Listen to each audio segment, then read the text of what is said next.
Your skin looks dull and lifeless even after putting on makeup. That's why it's important to rejuvenate your skin with enough moisture.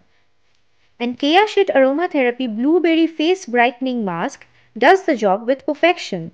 It's loaded with 8 ingredients: blueberry extracts, vitamin C, chamomile, rosemary, tea tree, Scutellaria bicalensis, licorice root extracts, and Cantilla asiatica. To use this blueberry face brightening mask, first you must clean your face with a face wash that suits your skin. Then open the sachet and unfold the wet mask provided inside. Simply remove the protective back film and apply directly on the damp face. Leave on for 15 to 20 minutes and relax. Don't forget to gently massage the excess solution on your skin. Now it's time to remove the mask. There's no need to wash your face afterwards. Blueberry Face Brightening Mask offers 4 amazing benefits for your skin.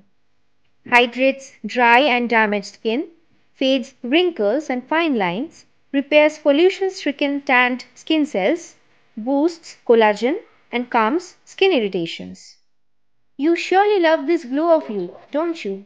And don't worry, it's completely free from harmful chemicals and suits all skin types.